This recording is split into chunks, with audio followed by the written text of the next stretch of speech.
very lucky to present my working paper before all of you. I also am very much thankful to my students who are sitting in the next chairs. Some of them are members of the young members of the Asiatic Society.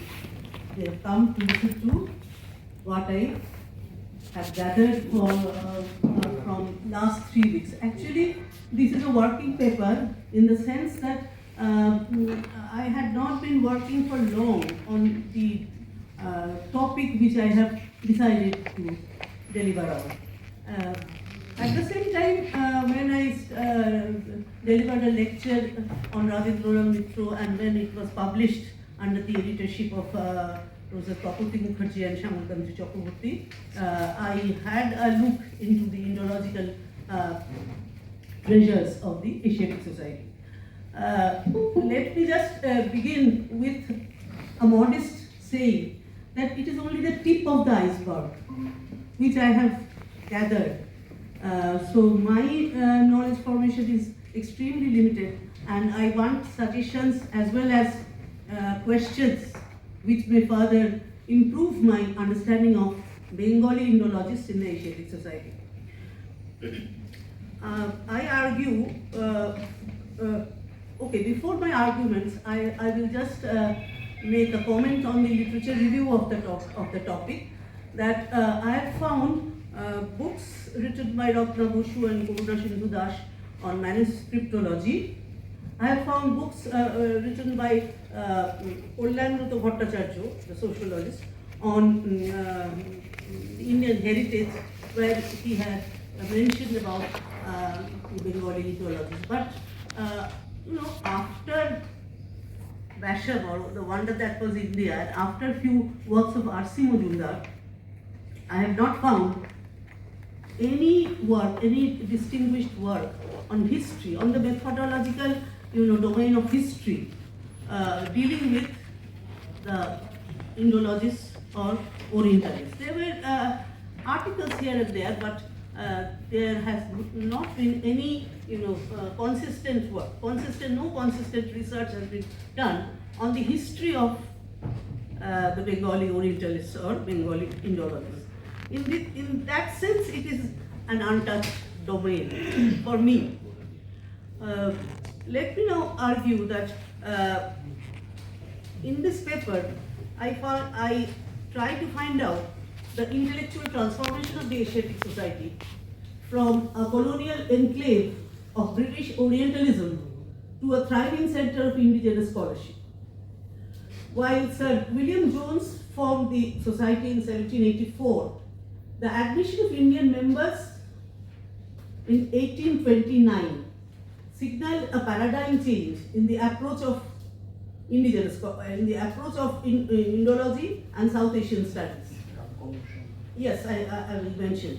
Doing my little kind of research on the early members of the Asiatic Society, I find that when James Prinsep was the secretary, Darukanath Thakur, Prasanna Kumar Thakur, Shibochandra Das, Rasomoy Datta, and Ram Kamal Sen, who became the secretary, they were the early members.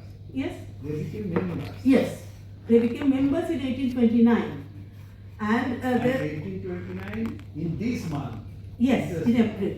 This month. And I find names, other names also, whose names were suggested and seconded by the meeting. Boidyanath Roy, he belongs to the Roy family of Narail. I found it from here. He has donated. I'll come to that next time. Kashinath Mollik, Banwari Govind Rai, Ashutosh De, Radhamadhav Banerjee, Rajchandra Das belongs to the family of Rashdoni, obviously. Harachandra Lahiri, Shamlal Thakur. And I also find the name of Yatin Adud Doula, the Prime Minister who donated handsomely from Oudh. And the name of Kali Krishna Roy is found in one of the little articles but I'm not sure. I'm just keeping it in my mind, in my memory to verify. So much before Rajendralal Mitra, Haraprasad Shastri and others. It all started in 1829. Yes. Continued. It was continued. Indian members of the Asiatic Society.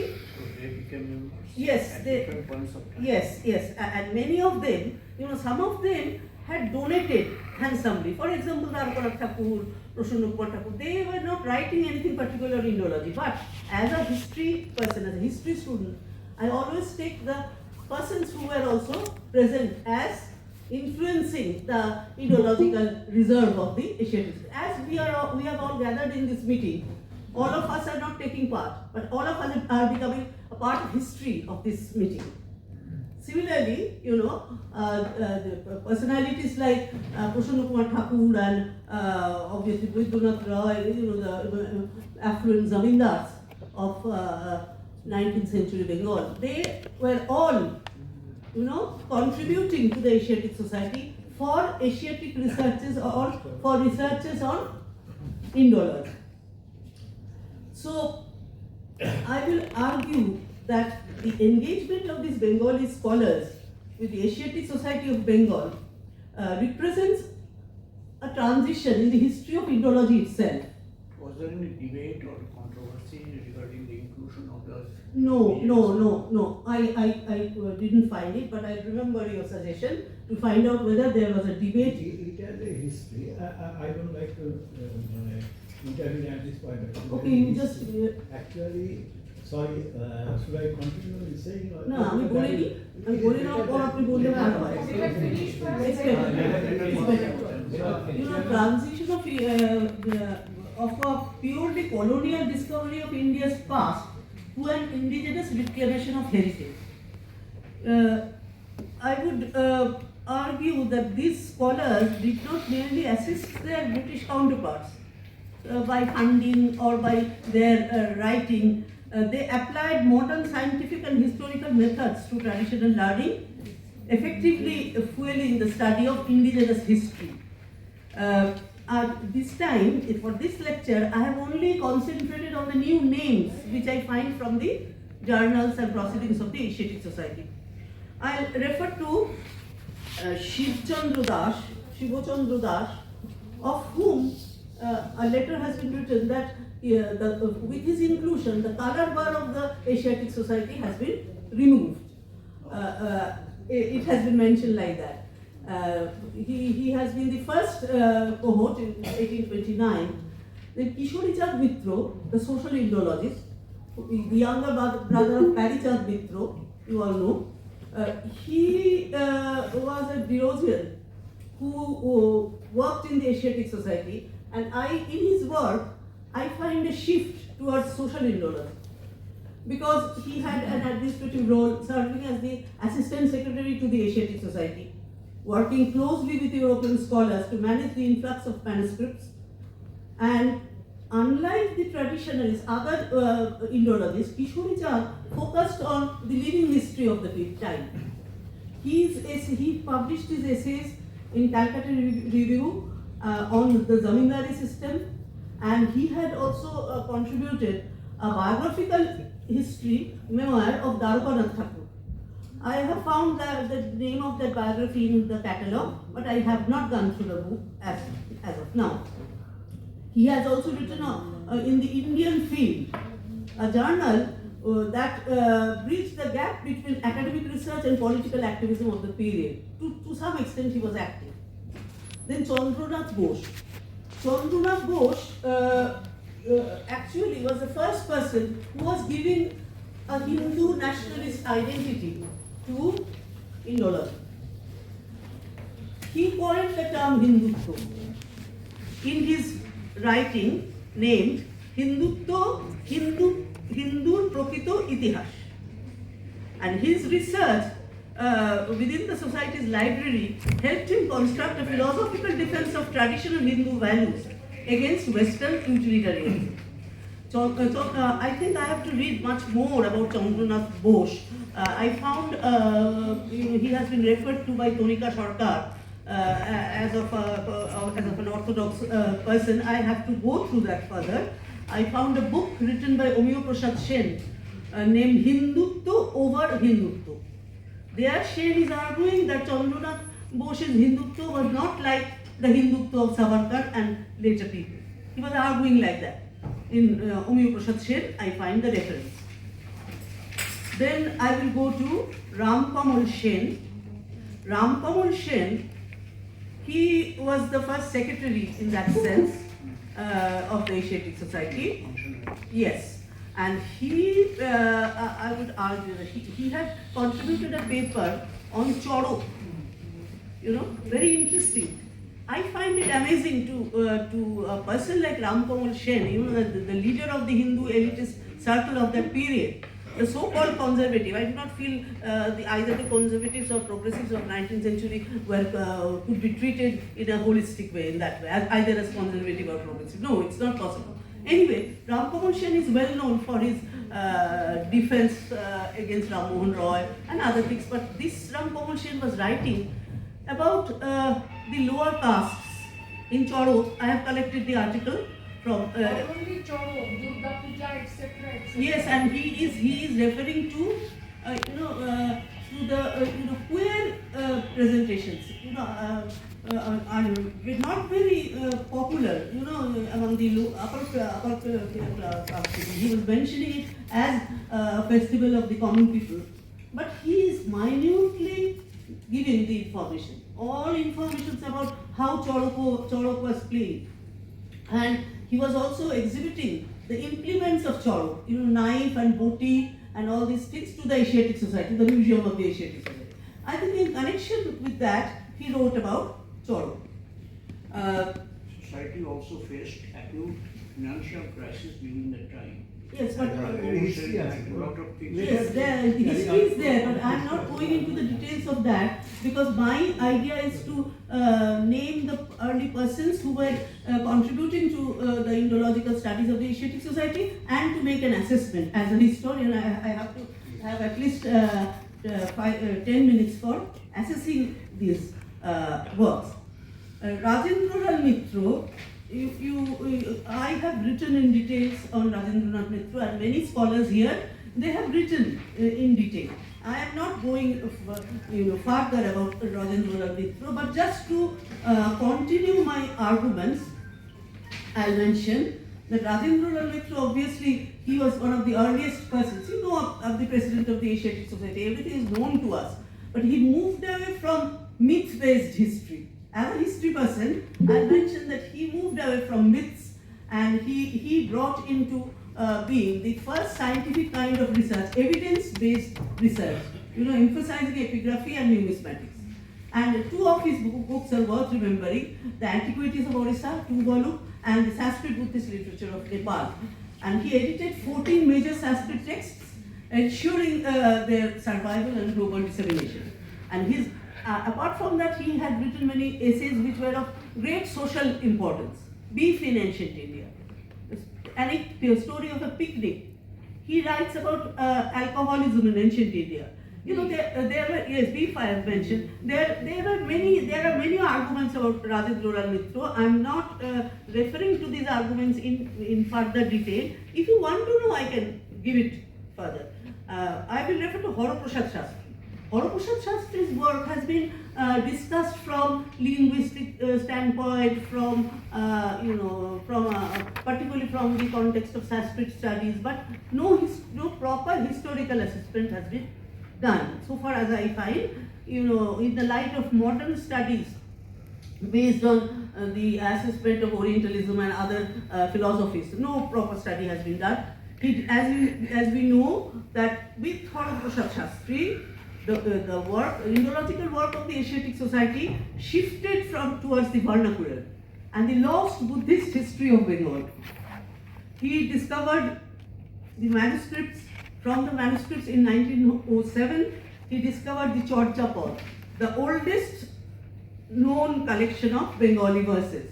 And he was also instrumental in preparing the descriptive catalogue of Sanskrit manuscripts in the Society's collection, which remained a primary resource for Vedic and Puranic studies. And his work, Discovery of Living Buddhism in Bengal, challenged the notion that Buddhism had completely vanished from Eastern India. Usually it is argued that Buddhism has vanished, but Haraprasad Shastri traced the remains of Buddhism from the local folk culture. I can go into further detail, but I will not going further. If Haraprasad Shastri was also a president of the Asiatic Society, and he oversaw his massive project of cataloguing thousands of manuscripts, providing the raw data of history for future generations. I will then just give a small sum up of Akhoy Kumar Moitreo, who was once again a pioneer of nationalist historiography, who was connected with Barendra Research Society. As you know, as a part of early Orientalism, or as a part of these projects for rediscovery of one's vernacular and other texts, indigenous texts. Apart from Asiatic Society, there were the Bongyo Sahitya Porishad, and the Barendra Research Society was also very important with its research museum in Rajshahi. And Akhoy Kumar Moitreo also challenged the concept of empire in his work Gauro Lekhomala, and he had counter arguments against the black hole narrative. These are known to you. He used archaeological evidence to provide a more balanced view of Siraj-ud-Dawla. Rama Prasad Chandra. Rama Prasad Chandra was the man who integrated anthropology with history. The Indo-Aryan myth was found in his work, the Indo-Aryan races. It is found in a republished form in the Asiatic Society, where he used the Asiatic Society's resource to argue that the Aryan identity was as much about cultural assimilation as it was about migration. So he is harping on cultural assimilation with the Aryans. And he served as the superintendent of the archaeology section of the Indian Museum, closely tied to the Asiatic Society, and he systematically studied the ancient Indian sculpture. Then I can refer to Radha Govinda Basha, the master of epigraphy and the Gupta era. He was the foremost authority on the Dhanai Dapo and Damodarpur copper plates. And his decipherment of records provided the first clear picture of a regional history, the administrative and land tenure systems during the Gupta Empire. I have other names also associated with Indological studies in the Asiatic Society, like Nolini Kanto Bhattashali and Dinesh Chandra Sen, but leaving those famous names for want of time, I'll write about them if possible. Now, I will end this discussion about names which are found in throughout the 19th and early 20th century, even up to independence. I find the name of Abdul Karim, which is very important. Abdul Karim, known as also as Sahitya Visharad, marks a definitive chapter in the Asiatic Society's history. He was the first scholar to systematically prove the medieval Bengali literature as not solely a Hindu preserve, but was equally enriched by Muslim poets and thinkers. His collaboration with the Asiatic Society and his offshoot, the Bongyo Sahitya Porishad, actually effectively decolonized, I have used this term, decolonized the history of the Bengali language. This man, Abdul Karim, a manuscript hunter of Chittagong, was very much a non-urban scholar. He spent his life finding out rural households for puthis and ancient manuscripts. And he discovered nearly 100 previously unknown Muslim poets from the medieval period, 15th to 18th century. His research into the royal court of Arakan, Myanmar, revealed that Bengali was the official literary language there, patronized by the Muslim kings. And I argue that this was a revolutionary finding for the Asiatic Society's records of Indology. Abdul Karim worked with Haraprasad Shastri for the linguistic mapping of Bengal, to find out the Buddhist and Sanskrit roots of Bengal. And Shastri relied on Karim to provide the Muslim strand of Bengali linguistic evolution. And Karim also convinced the society's leadership that folk and vernacular manuscripts were as scientifically valid as classical Sanskrit texts for reconstructing Indian history. his work Bangla Prachin Puthir Biboron and Arakan Rajsabhay Bangla Sahitya. These are worth remembering as important notes spanning Indological research. And he also discovered the works of Alaol of Padmanabhat, and he brought Alaol to the attention of the Asiatic Society, positioning him alongside Kalidas. He wrote he wrote a letter that this Alaol was like Kalidas, and he collected over 2,000 rare manuscripts, as I have said. Now, there were other persons also, as I have mentioned, but I will not go into further detailing of names only. I will say something about my assessment of these scholars.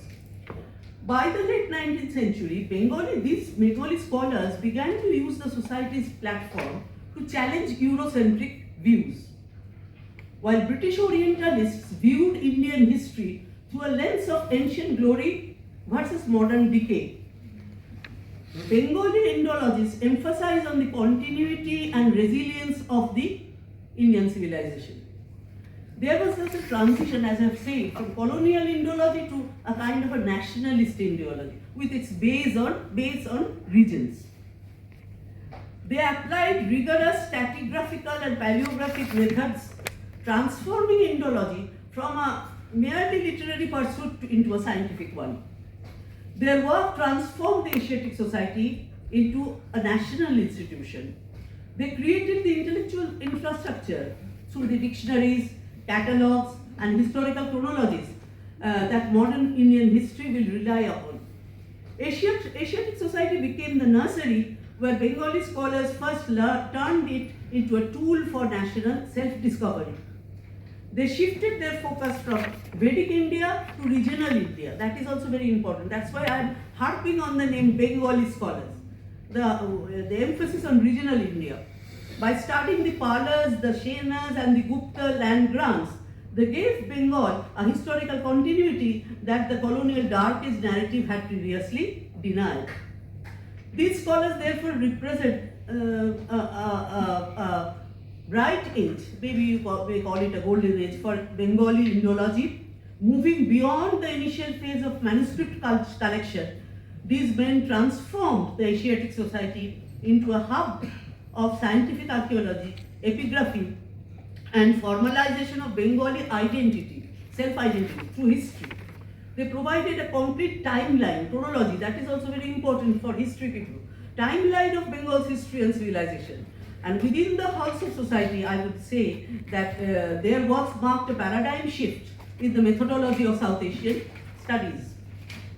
From a post-colonial perspective, these Bengali Indologists were not just uncovering history, they were navigating into the colonized arena of a new epistemic negotiation. The process was rarely a simple discovery. They had to adopt the master's tools like philology, archaeology, Western scientific method to dismantle the master's narrative. By translating Sanskrit or medieval Bengali texts into the standardized academic formats of the society, they made Indian knowledge legible to the West. This often stripped the knowledge of its original context, as there are gaps between the original context and the translation. There are obviously fluid traditions were often turned into rigid facts to fit European categories of religion and history. They had a hybrid identity, possessing the traditional depth of a Pandit with the analytical skepticism of a European Victorian scholar. Their knowledge was quickly weaponized for political activity. The reclamation of the past was essential for the imagined community of the burgeoning Indian nation. For nationalist purposes, their knowledge, their ideas were used. And obviously, I would argue that their obsession with the Aryan narrative, and there were other problems also in their individual writings, but as far as the Aryan narrative was concerned, I can argue that they tried to prove a kind of a racial equality with the British colonizers, At that period, I don't know what happened to modern historians who are writing under a colonial aegis. I don't know, but the Aryan narrative was done by that. But I would argue that obviously all of us know that it was as a result of that, there was a marginalization of the non-Aryan, Dravidian or Dalit histories within the Indian discourse. Perhaps the most complicated part of this acculturation was how these scholars transformed religious texts into historical documents. Because history is supposed to be secular, so there is a problem there. You know, the Indologists were thus caught in paradox. To be heard, they had to speak the language of the colonizer both literally and methodologically. In doing so, they exposed India's complexity to the world, but they also participated in the ordering of knowledge, which has been criticized by Foucault and postmodernist scholars.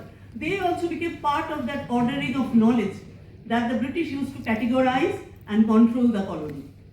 So they did not just find the past, they authored the past. My students will debate about their contributions further, as they were also authoring, they were establishing their dogma over the past, and they could sustain this past could, so that, why did they do so?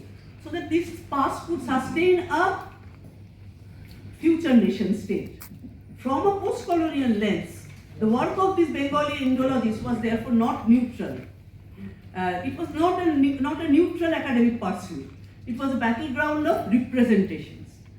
And representations about acculturation and political expediency, highlighting the subaltern paradox to be heard by the global intellectual community. The scholars had to speak in the language of the colonizer, both literally and methodologically. So these are not impartial contributions to Indology. Still then, why these are important for historians?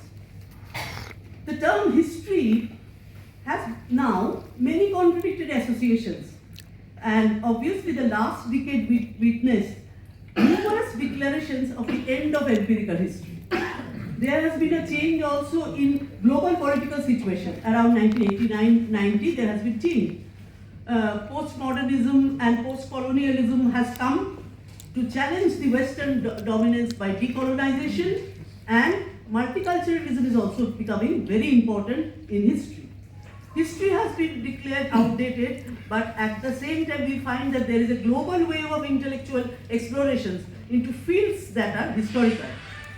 So we are listening to so many things within the perspective and methodology of history. We know how personal and collective identity through memory studies has become important in history, and the functional, social and political, as well as the linguistic and the psychological structure of remembering and repressing and recalling has become important in history. Historical memory have entered a phase of popular cultures also, as we find from the history channels and from in televisions and from to Hollywood movies. We find that popular culture has also been raised in history. History has become an important factor in public debates and political negotiations. So I argue in this paper that understanding history is devastating and is constantly changing, and obviously there is no single way of expressing consciousness about the past of India. The multiple historical traditions consider the past in varied ways. Sometimes they are chronologically ordered, sometimes not. Sometimes they were relevant in understanding the present secular, sometimes they were embedded in religious and cultural traditions. So the early Indologists, the Bengali Indologists, writing in a period of crisis after Macaulay's Minute and all these things, they turned back in search of indigenous culture, obviously. And many of them were unfortunately dubbed as amateur scholars, as Kapati Gupta has referred to Rajendralal Mitra. But I feel, I find other names like personalities like Nilmani Chakraborty, Ramesh Chandra Datta, Rakhal Das Banerjee, Noni Gopal Datta, they were the known ones. who were often regarded as, within quote, inferior by the professional historians. Nonigopal Mojumdar. Nonigopal Mojumdar, yes, sorry, I mean, misquoted. They were often regarded as inferior to the typical professional historians, as they were thought to be devoid of historical material. And there was a bias of legendary traditions and all this. But I would argue that these works have been filled with a sense of pride between the motherland, and they represent a typical vacillating mind of the Bengali intelligentsia of the earlier period. So I will not go into the conflicts of many of these scholars with the contemporary European Orientalists. As we know about Rajendra Lal's conflict with Ferguson, I am leaving all these things. I name other persons also, Namla Govindu Chandra Sen, Gopal Lal Mitro. I have found these names, but I have to work at Raj Krishna Mukhopadhyay and Ramdas Sen, who were also involved in Bongo Darshan, So Bengali books, and obviously an emphasis on Bengali books had given rise to a pride in sub-regionality also, as we find in Rajendra Lal's concept of Oriya. But I am not going into that in detail. I will also refer to the works of history by Rajendra Lal in Bibidhartha Sangro. Sheikh Itihas, Rajput Itihas, Raja Chandragupter Sankhep Bibaron, Ashok Raja Rupakhan, and so many of them. And he argued that he was writing these things for common people. These were not history. But I would argue that he is a trendsetter, writing on a vast number of narratives of the common people. And obviously he is coming out of the power-knowledge relationship of knowledge, and he was out of the process of Sanskritization of the period. To conclude, I will give the reference of about the historiographical critique of the Enlightenment itself. The two powerful movements of the Enlightenment were one, knowledge arrived from overseas expansion, and two, a passion of history. These factors were intersecting each other in South Asian life, and there was also a special emphasis given on geography. History is limited to a kind of world history which was based on the domination of Europe, the language and geography of Europe, and the politics of Europe. Now scholars are arguing that Enlightenment was not specifically a European phenomena only. It remained one of the foundational premises of Western modernity, but scholars are now challenging the Eurocentric account of the birth of the modern world. From reading of a philosopher like Kant, we find that there was always a scope of philosophy of Enlightenment to see the other in a different way. The Enlightenment's global impact was not energized solely by the ideas and philosophies of Europe. It was the work of regional historical actors around the world, from places such as Cairo, Calcutta, and Shanghai. They had their own specific purposes. I argue that Enlightenment in the Bengali Indologist should be taken from the perspective of many Enlightenments, which bears the connotation of social evolutionism. Enlightenment had its several stages also, from 15th to 18th centuries, and it talks of freedom. And Bengali scholars who were writing in their own tongue, in their own vernacular space, were writing about ideas and communications, further contributing to the idea of Enlightenment itself. As the focus moves from philosophical debates to the material production of the public sphere and scientific forms of popular mentality, the picture becomes more varied, less uniform. The Enlightenment, broadly conceived, was as fragmented across social and political lines. It was fragmented also along gender lines, as across the lines of margins. So the dichotomy of Enlightenment was found in the cultural elitism of the Bengali Indologists. A small group of historians presently maintains the theory of unity of Enlightenment project, but in case of Bengal, there was an Enlightenment of its own. The personalities about whom I discussed only in short, they, with their own version of history making, should be taken into account, and more research should be done on these anonymous names also, which are coming up in the proceedings and in the library collection of the Asiatic Society. And they, with all their contributions, contradictions, made contributions which need to be remembered.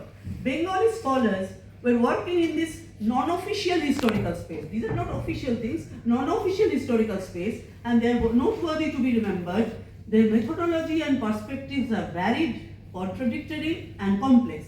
They give us a picture of a new kind of history making in Bengal, which was emerging with the advent of modernism. Thank you.